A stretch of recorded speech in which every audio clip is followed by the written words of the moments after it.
Hey, look at you. Florist by day, student by night. Student by day, nurse by night. Since 1998, Penn State World Campus has led the charge in online education, offering access to more than 175 in-demand programs taught by our expert faculty. We offer flexible schedules, scholarships, and tuition plans to help you reach your educational goals online. Penn State World Campus delivers on your time. Click the ad or visit worldcampus.psu.edu to learn more. That's worldcampus.psu.edu to learn more.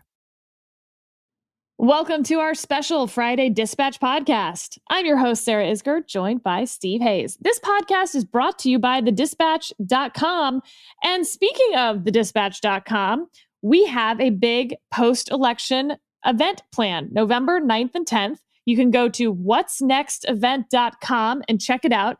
Tickets are $100 and they include a new complimentary subscription to the Dispatch. So far, we've got folks like Congresswoman Liz Cheney, Senator Ben Sasse, Senator Tim Scott. We'll be talking about what that election actually means, the future of the Republican Party, Congress under a Trump or Biden administration, and foreign policy, the economy, COVID, all of it. So we hope you join us. That's whatsnextevent.com, November 9th and 10th.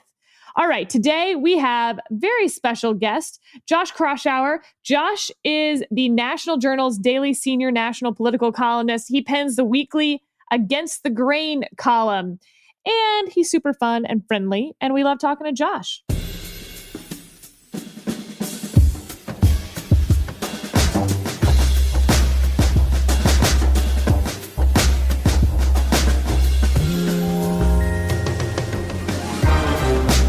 Let's dive right in. Josh, welcome to the pod. Biggest takeaway from the debate last night? Biggest takeaway is that the race hasn't changed much at all. But look, that is the performance from President Trump. I mean, it was about as good as you'll get from the president. And would that type of performance have made a difference if it had been his first debate performance? Yeah, I mean, look, the Republicans across the board, from the president's own staff to Senate and House Republican operatives, saw their numbers collapse in the aftermath of the first debate. In fact, that was one of the bigger set of movements this entire year.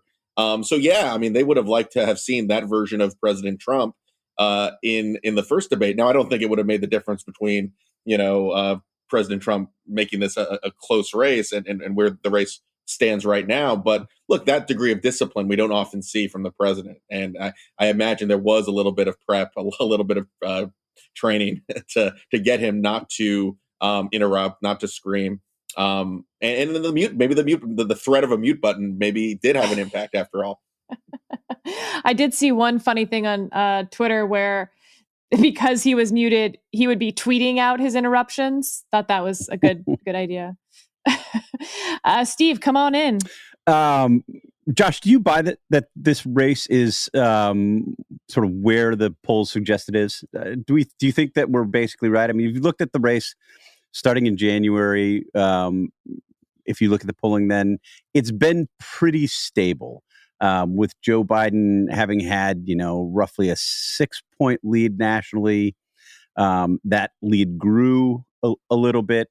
And here we are less than 2 weeks out, and things look pretty much the same. Is that right? Should we believe that the race is that stable? And does that mean that it's effectively over?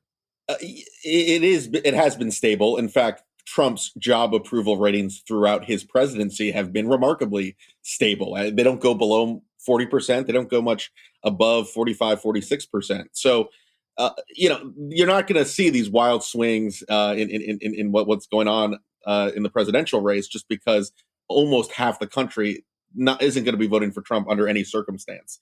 Now, the one caveat to that is, a point or two in job approval for President Trump is like a 10-point jump for a lot of other traditional presidents. And, the chances of Republicans holding the Senate, if Trump is at 43, 44, 45%, the higher it gets to 45, Republicans have a fighting chance to keep their majority. When you see a performance like we did in that first debate in Cleveland, all of a sudden Republicans were worried about holding seats in Kansas and Texas and South Carolina, Lindsey Graham's seat. So, I think the best case for the president is for him to be within striking distance in those bellwether states, Pennsylvania, Wisconsin, North Carolina, Florida. And, there were moments over the summer where he was tied ahead in some or in at least a few of those big battleground states. But what a lot of Republicans are seeing right now is they just want to stop the bleeding. They're at risk of getting blown out. Trump is at risk of facing a landslide election, a landslide defeat, and they just want to get him back in the game, give Republicans a chance to cut their losses in the House, perhaps hold the Senate. What would be the first thing you're looking for on election night that will make you go, uh-oh, the polls were not right? Well, look, Florida, the vote counting in a lot of states is going to be all over the map. So we're not going to be seeing Pennsylvania results, Wisconsin results until late, if not after election night. Florida and North Carolina, on the other hand, are going to probably be coming in pretty early. So I'm going to be looking closely at Florida. Trump can't win re-election if he doesn't win Florida. And Republicans have shown quite a bit of resilience, not just the president in 2016, but Senator Scott, Governor DeSantis in the 2018 elections. If Florida looks close, or if Trump looks like he actually may have an advantage, we're going to be in for a long night, maybe a long week. But I think it's very possible that we could see a collapse with Trump standing with seniors. It'll show up in Florida, and we'll be ready to call the race pretty early if Florida ends up in Joe Biden's column. So I think Florida, we all remember Tim Russert with the whiteboard, Florida, Florida, Florida. I actually think as far as predicting who's going to win the race, given how early Florida is likely going to report, I would say Florida is the state to watch. And Bill Stepien, Trump's campaign manager, has tried to make the case to reporters that they don't need Florida, that there's a path without Florida. You're not buying that. No, they're not just Florida has 29 electoral votes, so it just is such a huge electoral prize, number one, but it also contains demographic groups that should be in President Trump's corner if he's going to have a good night. Seniors. He's been making inroads with Cuban Americans, other Hispanic Americans in Florida. So if he can't win Florida, he's not going to win Arizona. He's not going to win Pennsylvania. He's not going to win Wisconsin. It's not just a bellwether, but it's an early warning sign of where this race is headed. And we've seen some indications that he's made strides with Hispanic voters in Florida, not just Cubans, sort of beyond Cubans. Can he make enough progress with Hispanic voters to offset the kinds of losses he might be seeing if polls are accurate among seniors?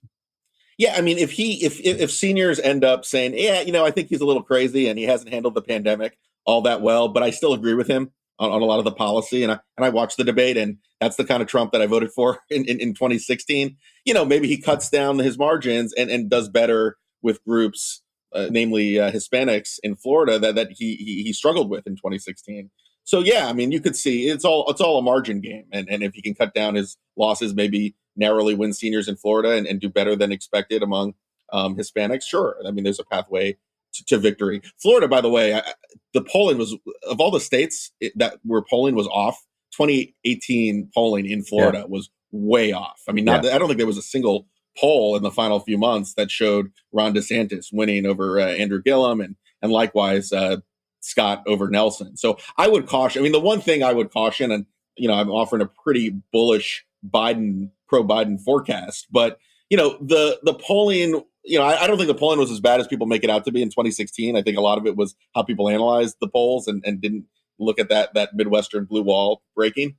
But it has been really tough for pollsters to measure turnout levels and enthusiasm among blue collar white voters, and that's going to have implications across the board. Now, when you're down by 8 points in Wisconsin, 6 points in Pennsylvania, I don't think that's enough to make up that gap. But that's the one word of caution that I would say, which is Florida polling was off because a lot of that conservative vote, the enthusiasm from that conservative base wasn't measured in a lot of the polling in 2018 and 2016. Speaking of which, we're looking at potentially not just record turnout, but record turnout, underlined, bolded, etc.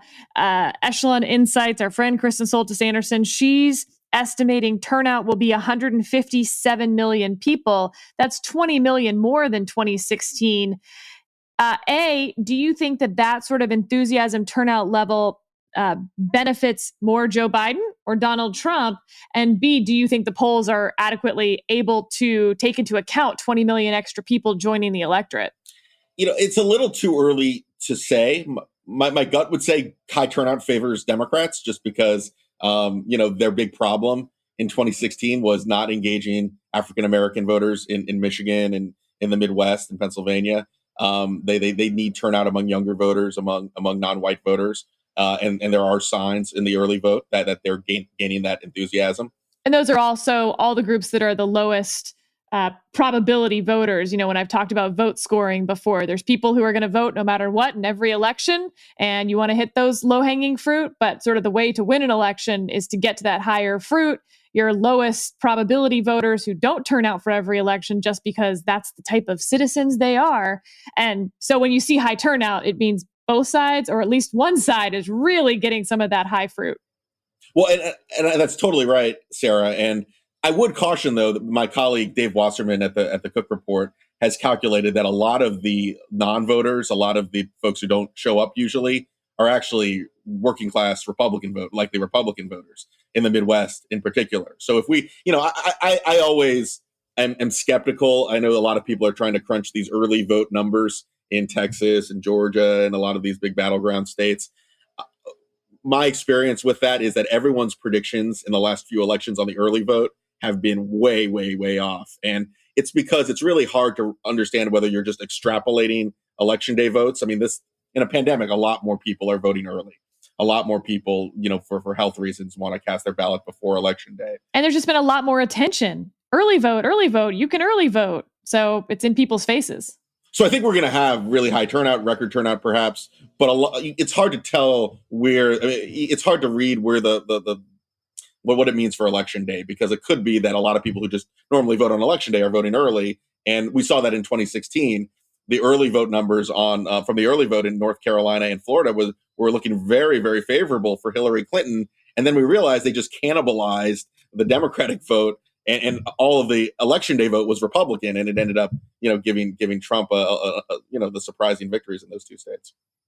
Is there a scenario where Joe Biden wins in a manner consistent with the polling that we're seeing now? Let's just assign him the states where he's leading, assign Trump the states where he's leading, and call it the election. That's a pretty healthy Joe Biden victory if that were the result. Is there a scenario, if we have a presidential result that's anything like that, where Republicans keep the Senate? Yeah. If you believe the polls, if you have a somewhat cautious anticipation of where things are headed, Republicans have a chance to hold the Senate, though I would say their odds are well below 50-50. A lot of the Senate races aren't taking place in presidential battlegrounds. Colorado is a state that Republicans have all but conceded, Cory Gardner's seat. You've got Susan Collins in Maine. That was the bellwether. That was the seat that everyone was going to look at to figure out which party would hold the majority. And even Susan Collins's campaign, I just talked to some top level folks there last week, and they're not particularly optimistic about how things are headed, and that's putting it mildly. Arizona is a battleground, but Martha McSally has been consistently running well behind President Trump in a state that Joe Biden looks like he'll carry. So that's you could have a best case scenario for President Trump. It's a close race, but those three seats still are going to look awfully tenuous. And then everything comes down to, whether a late-breaking sex scandal in North Carolina can preserve a seat that Republicans a few weeks ago thought was lost, Thom Tillis' seat in North Carolina. I actually think that is a real race. I think it's closer than some of the polls suggest. But ultimately, that they're hoping on a Democratic blunder at the last month of a campaign to save the Senate. So I think the Senate is in rough shape, but because of some of these individual circumstances, the individual candidates, you could see Republicans holding 51 seats. I can't see any more than that. So if it's a massive Biden landslide, he win. This is the proverbial blue wave. What seats might we be talking about on election night that we haven't spent enough time talking about in these weeks and months before the election? Number one, Montana. That race hasn't really gotten a whole lot of attention. It should. The president's numbers in Montana have taken a nosedive. He's going to win Montana, but not by the margins he won in 2016. And Democrats probably have one of their best candidates in the country, and the current governor, who's still quite popular. So, I mean, that I was talking to Republicans last month who thought the partisanship of Montana would probably be enough to help Senator Steve Daines win, and win by enough of a margin not to sweat it. When Trump collapsed after his first debate, that was when there was a little bit of panic, because Trump's margin was narrower, and all of a sudden there were enough split ticket voters to give Bullock a real fighting chance. So Montana is one of those races. I think if it's a really good night for Democrats, it's definitely possible Montana could flip. I also think Texas is one of these. There's always an expensive district or state where parties, it's not in either party's interest to say we're going to play in Texas, because you don't know how Texas is going to shape up until late in the election process. But you have at least a half dozen House races where Democrats are spending big money. You have an outside group now pledging $20+ million against John Cornyn in the Senate race. And you have the Democratic candidate belatedly raising a lot of money to make that race a real one.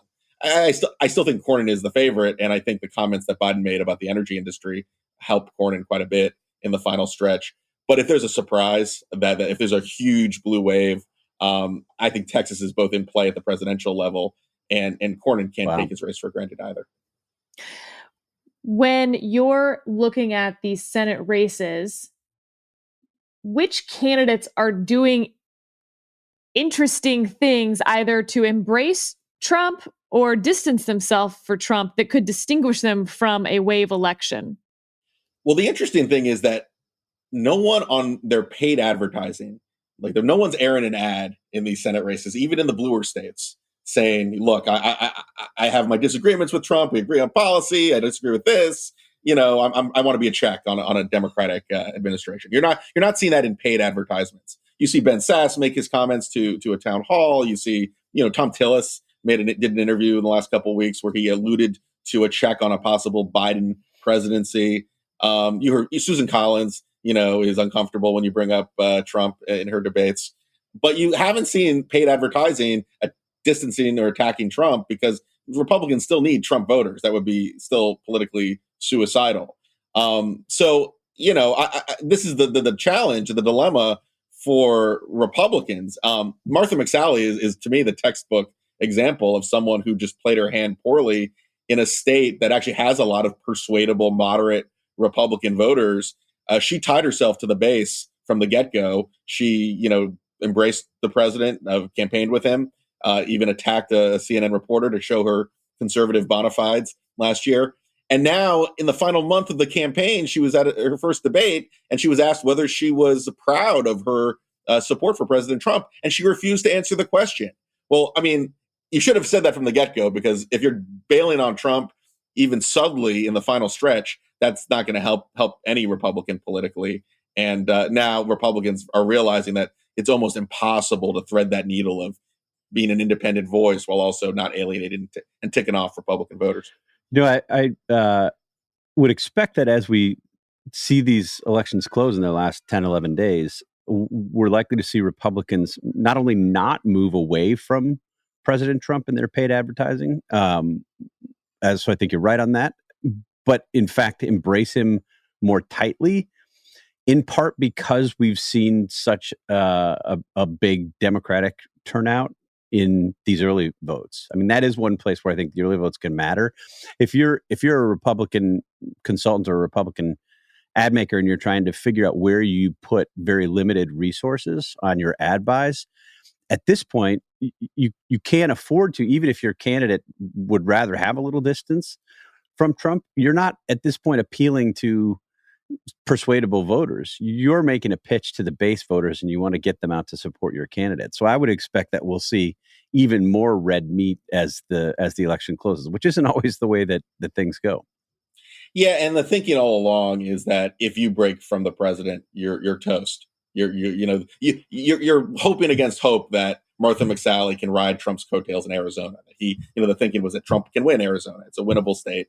We don't want to screw anything up, so we're just going to keep our fingers crossed and hope the president can carry along other Republican senators. When Trump hit rock bottom after the first debate, all of a sudden there was total panic because Trump was dragging those same senators down with him. Yeah. And like even Lindsey Graham, for example, who I think will do fine. I think he'll win reelection in South Carolina. But it's has a very well-funded, talented opponent. And at his debate and in his campaign ads, he was talking about his relationship with Nikki Haley. He was talking about how he worked so closely with Senator Tim Scott. So even Lindsey Graham in South Carolina, I think smartly was trying to find a way not to talk about Trump, but subtly signal he's not 100% part of the Trump party, even though his record would suggest otherwise in the last 4 years. Let's assume Steve's hypothetical, that the polls are all correct and that Biden wins the states that are in his column right now and Trump wins the states that are in his column right now, which would be a huge electoral victory for Joe Biden. Is that a mandate for Joe Biden's agenda or the Democratic agenda, including if they win the Senate and so have unified government, or is actually a larger margin worse for the mandate because it will show such an anti-Trump vote and not just a pro-Biden vote?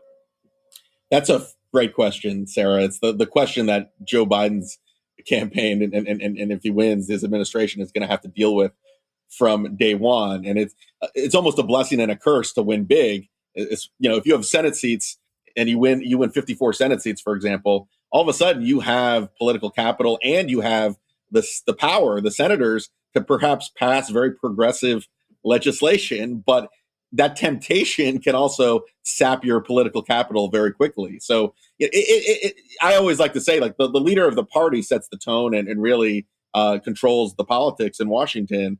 And it's going to be fascinating to see how if Biden wins, how his administration operates, because he's not going to have an easy time balancing between his own party's left wing and his pragmatic instincts. The energy issue was a great example last night at the debate where, and we saw this with court packing too, but the energy issue, when Joe Biden said last night that he supported, the next 15 to 30 years, phasing out oil, that is not a position, even though he's had that for several weeks, it's not a position that you want to advertise politically, because there are at least, 15 to 20 House Democrat or Democratic candidates that are in energy producing districts. They're trying to expand that House majority in states like Texas. Alaska is a battleground this year. Even New Mexico, there's a huge race in New Mexico that Democrats are defending. So that you already saw within minutes of the debate ending, I think at least 2 or 3 House Democrats and Democratic candidates criticized Biden for that position. You also have, Senate candidates in Texas and Alaska. I know those are reach states for the Democrats, but if you want to build that big, broad majority and have a big tent, you can't totally ignore the views of those candidates that are in more conservative states that are very winnable for Democrats this year. So that's a sample of the dilemma that Biden's going to face. That where does he want to spend his political capital? And I think, like you said from the outset, there's going to be a temptation if he wins the Senate, not just with a bare majority, but if he gets 52, 53 Senate seats, the Democrats do. There's going to be a big temptation for the progressives in the party to go full bore and to do everything they can to get what they want. So the Economist, I want to just flip this now. The Economist has its forecast. I think it's at this point something like 93% likelihood that Donald Trump is not reelected, that Joe Biden is elected. 7% Donald Trump. I don't know what the 538 forecast is right now, but it's not that, but it's not off. I mean, the all of the forecasting, most of the people who look at this, the Republican and Democratic strategists I talk to, everybody thinks Joe Biden is likely to win. If he doesn't win, and we're having this conversation in 2 weeks, what's just happened? Well, number one, the polling industry is going out of business. Done, right? Because there's not been. I mean, we're not just talking about. Like, I actually think that Trump's margins or Biden's margins are going to be a little narrower than what we're seeing in the polls. But, you look at the Wisconsin polls, the Michigan polls, the Pennsylvania polls, Biden is up by an average of about 6 to 10 points, right? So that's not just a small number. That would be a seismic collapse of where polling is. And it would totally put people like me out of business and certainly the pollsters, because, this is shaping up to be a possible landslide election. I didn't anticipate Trump's victory per se, but I could see the trends of blue collar voters in the Midwest moving in Trump's direction in the final weeks of the campaign. Republicans were actually, I got a call from a top House Republican official worried that they weren't hitting their numbers in the suburbs, that they were underperforming in the Midwest. So there were warning signs in the final weeks of 2016 that I wrote about. And, I'm hearing the opposite this time around. I'm hearing those same congressional Republican operatives seeing Biden expanding his lead, seeing candidates they thought could win starting to lose ground, and they've never been able to catch up. So, it's the position I was in 4 years ago. It wasn't that I thought Trump was going to win, but I could see it being a close election where we'd be up and counting votes late in the Midwest. I just don't see that this time around, not just based on the public polling, but based on where parties are spending money, where their internal polls are, where the fundamentals of this race stand. So, this would, if Trump was able to come from behind and win, it would be an even bigger shock than what happened in 2016.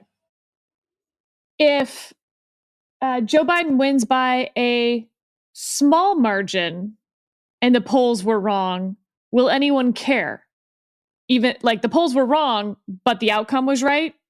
Are we just sort of fine with that?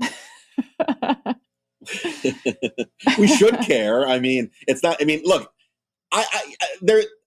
What keeps me up is that there is a scenario where the margins are a lot closer in the Midwest, in some of these, in Arizona, in some of these close battleground states. Maybe seniors come home to the president like they did in 2016. It's just that the margins are just so. They are more consistent and they are bigger, and then the fundamentals are different. Trump was the insurgent candidate in 2016. He's the incumbent running on a record in the middle of a pandemic, which majority of voters, including some Republicans, don't think he's handled well. But assume for a second that it's close. Where does the Republican Party move after a close loss? I think everyone sort of has a sense, like if it's some blowout, they abandoned Trump. Oh, our bad, terrible experiment. We'll go, we'll start talking about limited spending again or something. But what if it's a relatively close loss, 2.5 point loss, let's say? It's a good question. And that really is the $64,000 question of what does the Republican look like in a post-Trump era if he loses, and it may make a difference, depending on what the margin is. If he loses closely, but it's not, if we're not up into, or we're not spending a week counting votes, if it's close but decisive, I still think that the political incentives in the long term are going to force Republicans to reckon with what message they want to utilize to win back the presidency, to win back potentially the Senate.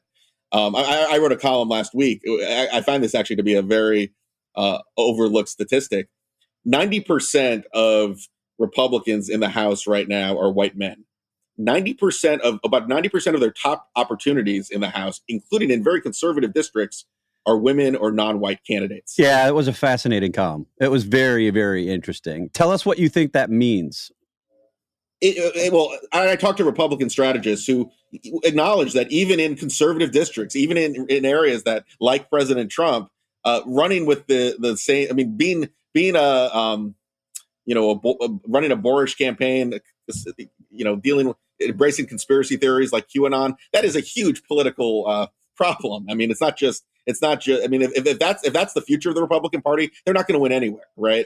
Except in Georgia, right? If you look at the Georgia Senate election, the Loeffler-Collins election, it's like they've spent the past week trying to out conspiracy one another. Like the endorsement from Marjorie Taylor Greene, then for Kelly Loeffler, then Doug Collins gets Mike Flynn to endorse him and does a poster, a mailing with all of the Russia Gate figures? I mean, it's that's the one place it seems to be I would that race is weird because it's essentially a primary. Right. And that's the problem, Steve. That's the problem, that incentives in primaries, even in bluish states and districts, are still, like in Virginia, where I'm from.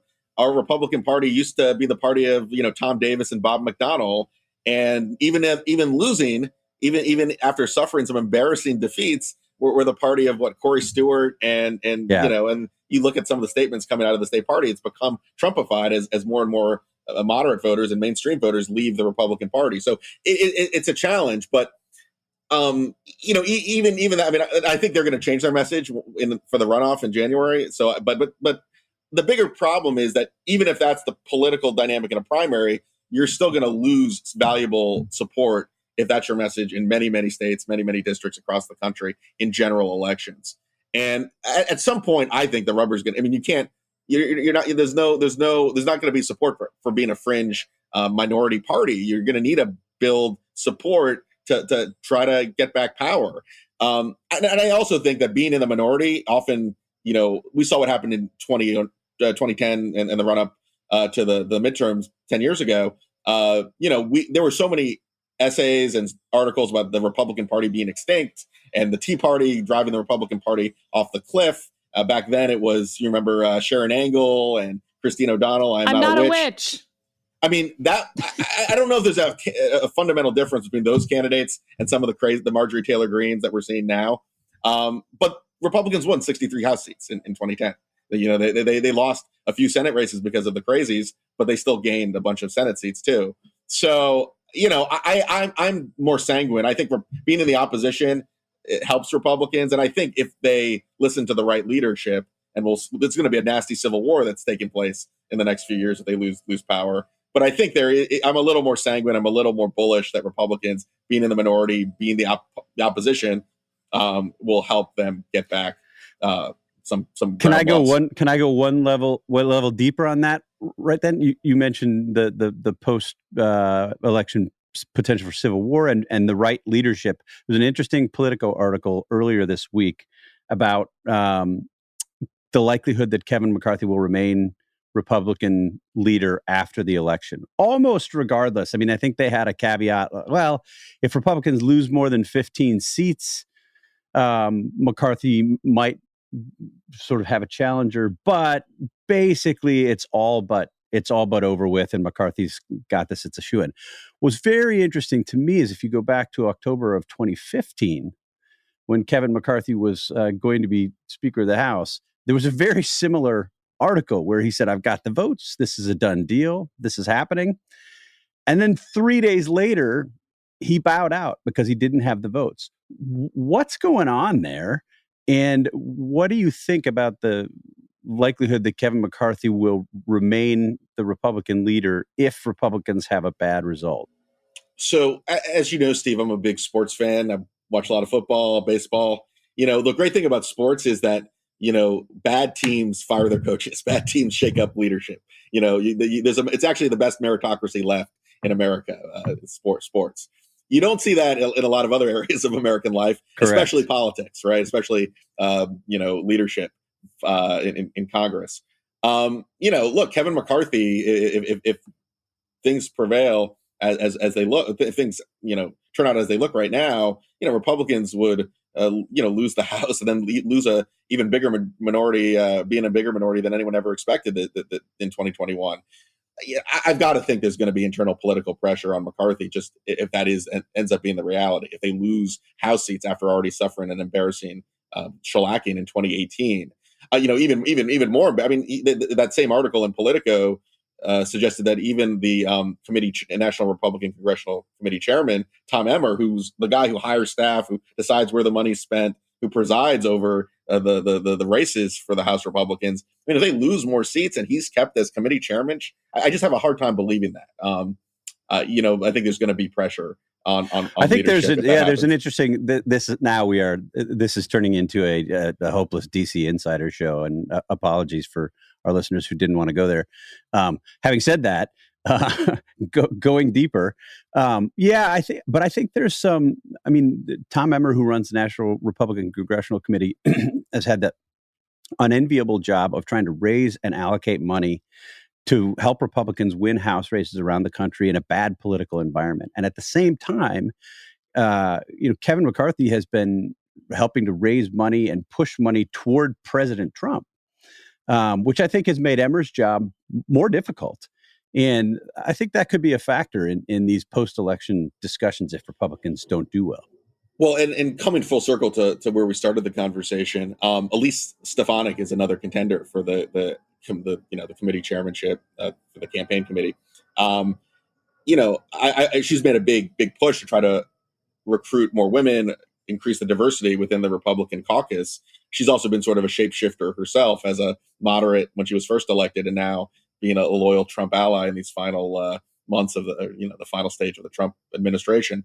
I think Republicans would be nuts not to have someone like that in leadership, given their issues that we've just been talking about with diversity, with only having 13 women in their whole conference of 200. I just think there obviously are internal politics that are separate from the external politics, but Stefanik would make a lot of sense. Yet there are these Republicans can often they always miss an opportunity, and I wouldn't be surprised if that happens again. There's a theory in microbiology, for instance, but really just science in general, the Red Queen theory, in which basically a parasite and host will always reach equilibrium and evolve to be sort of their most competitive selves. And if one gets an advantage, the other one will evolve to meet that advantage. And that's really how our two-party system has worked now for decades, since the sort of initial realignment back in 1860. And yet, I think we're about to see potentially a huge Democratic win and, leap forward on that treadmill, if you will.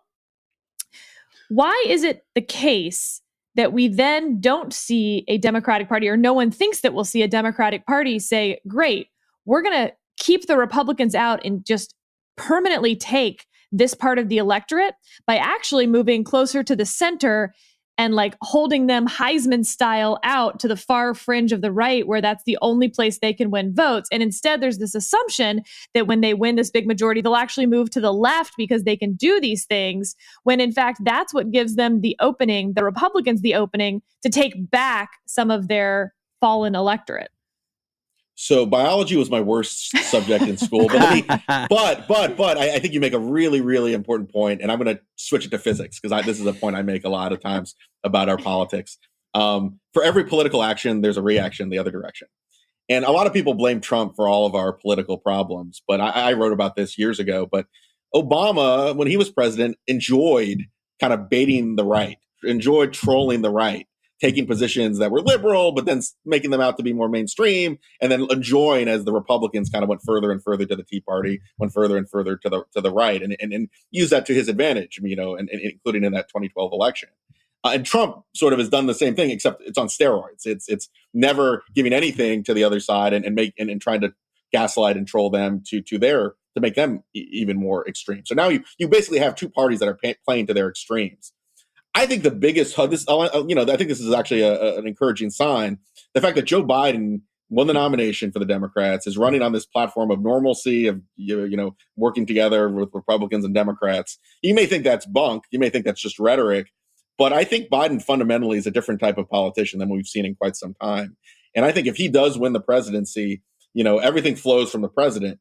And you're right. He could, see that having big majorities in Washington could play his hand in a more progressive direction, but he also could kind of use that to his advantage. He'll have a lot of political capital to spend, and he'll try to get Republicans to work on deals relating to the stimulus spending, healthcare expansion in a crisis. I mean, there are opportunities for him to kind of reset this crazy that's been taking place in Washington for some time. And if that's the case, I think he holds a lot of the keys to I think he could enshrine a pretty permanent, or I shouldn't say permanent, but a longer term Democratic majority if he decides not to go full full left in his first 4 years in office. Yeah, I mean, Steve, I think the Democrats have an opportunity to relegate Republicans into sort of a permanent minority status, maybe almost a loyal opposition status for a decade or more. Yeah, well, you use biology and Josh used physics. Let me use chemistry. No, yes, I know so podcast. little. I know so little about chemistry. I can't even make a joke about chemistry. That was not my best subject. Yeah, I think that, this will be, if Biden wins, this will be one of the most interesting things to explore. You look at the themes that he's sounded to close the election. He is borrowing Barack Obama's 2004 convention speech, no red America, no blue America, we're all the United States of America. I'm going to be the president for everyone. The closing question from Kristen Welker of NBC at the debate on Thursday night was, what will you say in your inaugural address to the people who didn't vote for you? And Trump gave, stream of consciousness kind of rambling answer in which he sort of ended up being angry at Democrats.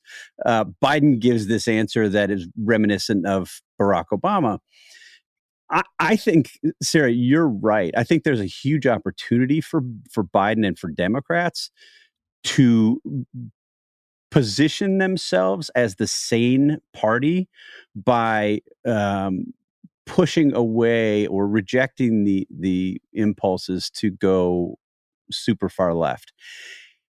And I think if you look at the way that Biden has talked about these things, he's given sort of mixed signals about what he might do. On the one hand, he's made very clear that he beat Bernie Sanders, that he didn't run on Medicare for all, that he hasn't embraced some of the far left policy agenda items of those in his party. On the other hand, the Joe Biden, who's running as a moderate in the modern Democratic Party, is really pretty far left on policy. You look at his spending programs, you look at what he's talking about with respect to taxes, sort of half embrace of a Green New Deal or parts of a Green New Deal. He's embraced a lot of things that even as a moderate in the current Democratic Party, I think make him pretty far left looking back historically over the last 4 or 5 decades. I don't know if he can pull that off, portray himself as a moderate and govern as a liberal, but I don't think that he will have. People forget that Barack Obama, when Barack Obama won, Republicans were afraid to criticize him at all. I remember writing a piece about this for the Weekly Standard. Obama comes into office and immediately gets to work on this stimulus bill. And remember, originally he invited Republicans to participate. He said, "Give me your ideas. I'm open to your ideas. Come and talk to me. We'll help." And it turned out that he didn't really want to do that. Nancy Pelosi basically was given the keys to the project and took over and made it kind of a wish list for lefty Democratic constituencies. And Obama went along. And was sort of the main salesman on this. You talk to Republican leaders at the time, they did not want to criticize Barack Obama. I remember it was either a press conference or maybe it was an interview I did with Mitch McConnell. And I kept trying to bait him to say Barack Obama's name, to criticize. And he wouldn't criticize Obama. He would say Democrats in Washington or Nancy Pelosi or whomever. They didn't want to criticize Barack Obama. Joe Biden is not going to enjoy that. I don't think he has the kind of magnetic personality and the charisma that Obama had.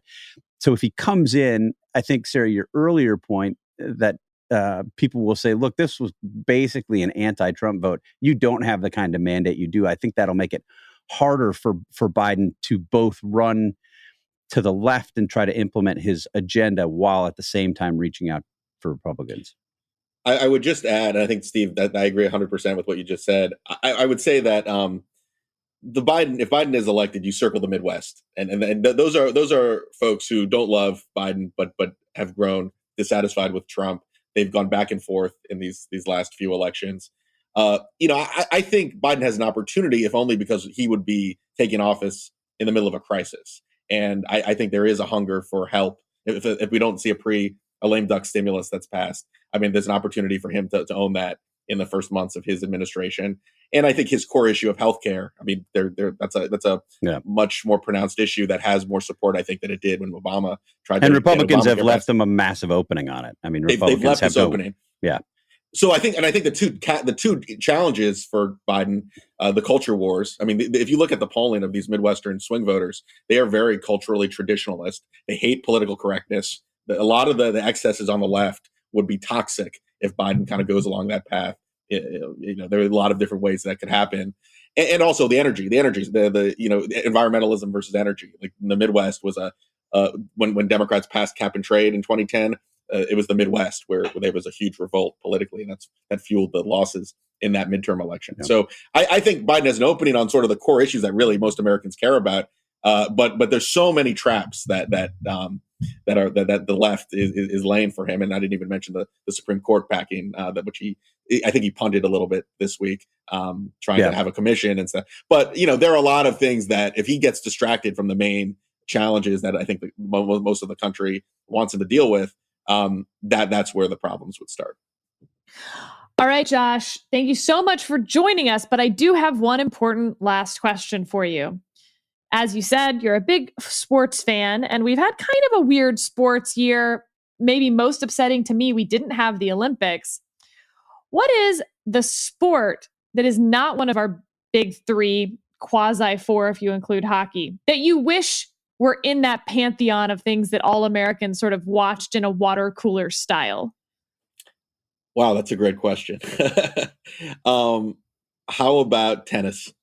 Does that count? Yeah, I mean, I that is the one sport where when you have Wimbledon and you have I will definitely tune in just to get a break from. But I am like a big four type of. I mean, I will watch nonstop. I mean, I don't watch much Netflix. I don't watch much that many movies these days. It's literally basketball, baseball. I mean, it's been a smorgasbord of sports these last couple of months because they've all been sandwiched together. It's true.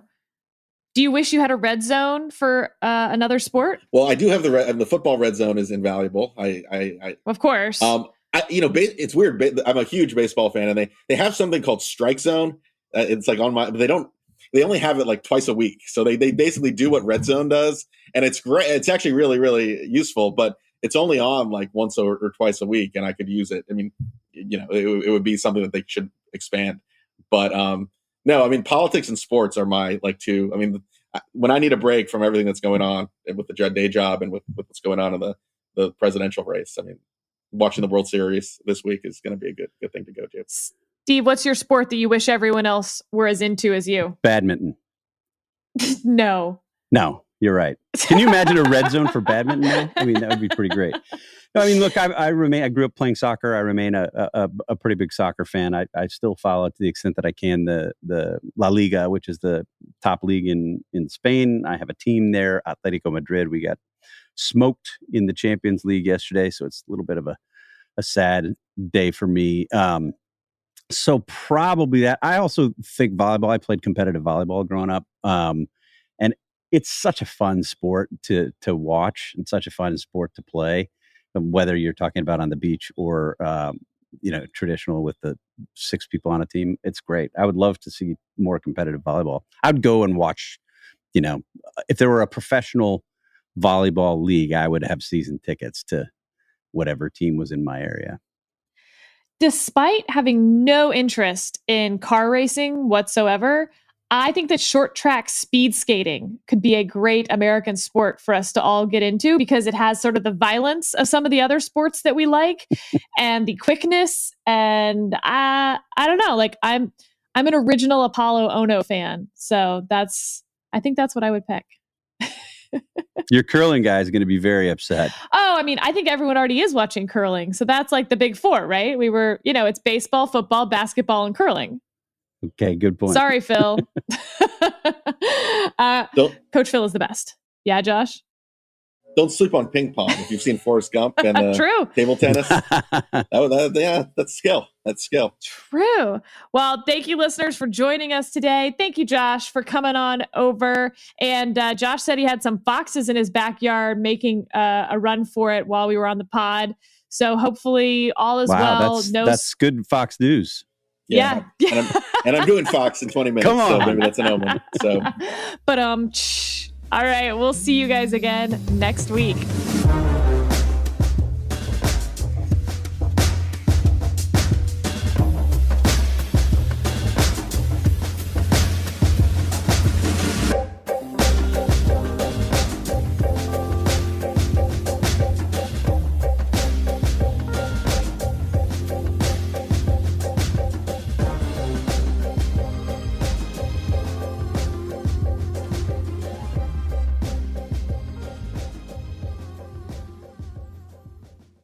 Hey guys, this is Keenan Thompson. I have a problem with you. Yes, you.